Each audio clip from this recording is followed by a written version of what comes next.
Iba't ibang isyu tinalakay sa summit ng mga leader ng Association of Southeast Asian Nations o ASEAN tulad ng kaayusan sa Indo-Pacific region, taripang ipinato ng Amerika at paggamit ng artificial intelligence. Pinanawagan naman ni Pangulong Bongbong Marcos na pabilisin ang pagbuo ng Code of Conduct sa South China Sea. At live mula sa Kuala Lumpur, Malaysia, may unang balitang kasama natin si Ivan Mayrina. Ivan!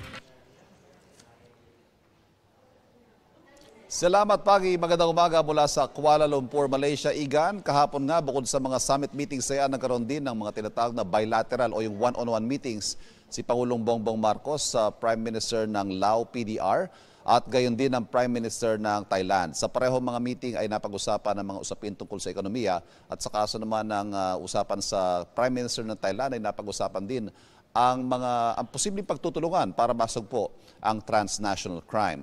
Ang ikatlo at huling bilateral meeting kahapon ay sa Prime Minister naman ng Vietnam kung saan nagkasundo si Pangulong Bongbong Marcos at ang Prime Minister ng Vietnam na si Pham Minh Chinh na iangat ang relasyon ng ugnayan ng Vietnam at Pilipinas sa comprehensive strategic partnership, kumbaga next level relations yan, bagamat may umiiral na tayong ugnayan sa Vietnam sa larangan ng food security, agrikultura, turismo at gayon din sa edukasyon. Matapos yan ay nagkaroon ng gala dinner na sponsored ng host ng ASEAN Summit, ang 46th ASEAN Summit, ang si Malaysian Prime Minister Anwar Ibrahim. Dumalo na rin dyan yung mga leader ng Gulf Cooperation Council o yung mga Arab states sa Gulf region.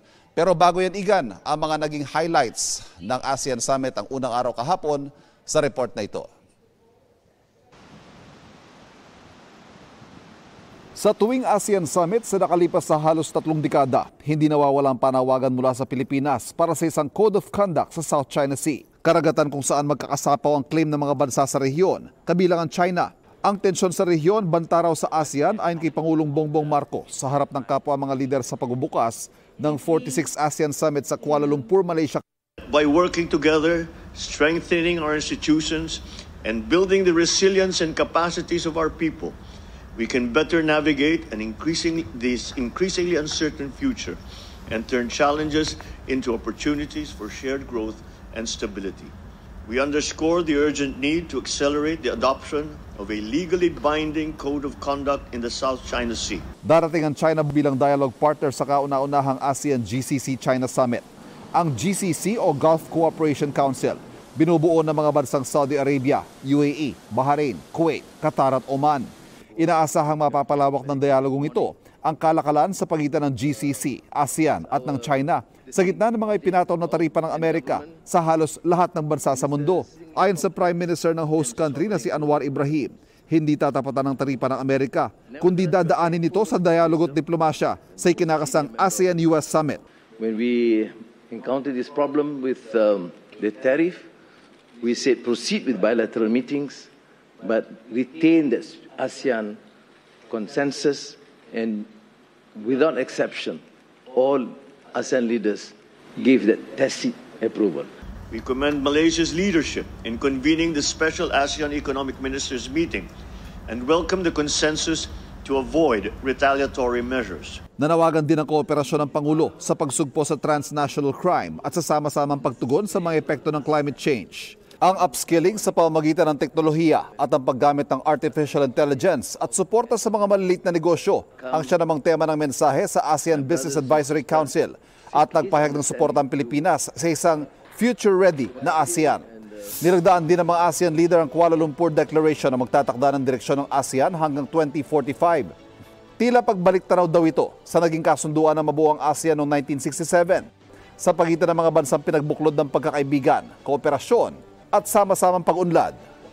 May one-on-one meeting din ng Pangulo kina Lao PDR Prime Minister Sonsay Sipandon kung saan nagkaroon ng kasunduan sa defense cooperation, economic and trade cooperation at education. At Thai Prime Minister Petongtan Shinawat kung saan kabilang sa mga napag-usapan ang mas pinaigting na kalakalan, kooperasyon sa agrikultura at pagsugpo sa transnational crime.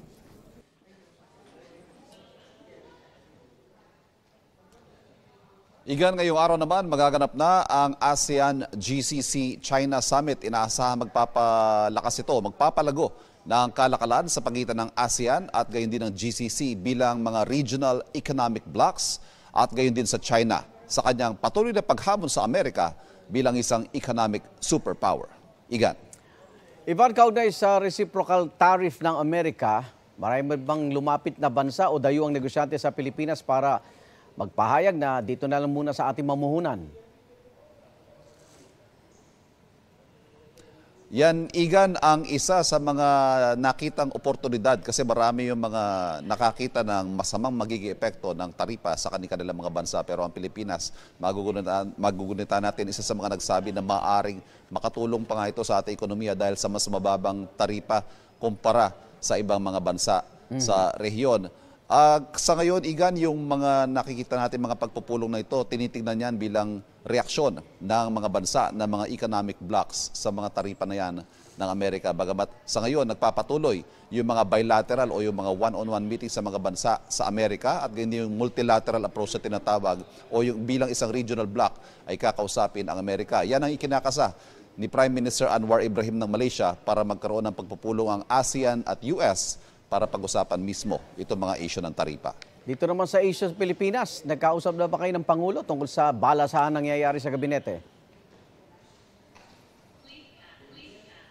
Nako, Igan, yung balasahan sa gabinete, yan ang top of the agenda sa nakatakdang press conference natin sa Pangulo mamayang alas 5 ng hapon dito sa Malaysia. At bukod dyan, siyempre, may tatanong din natin yung iba pang mga may init na isyong kinakaharap ng kanyang administrasyon tulad ng kanyang sumasadsad na ratings, ang naging resulta ng eleksyon, ang benteng bigas at marami pang mga mahalagang issue sa bansa.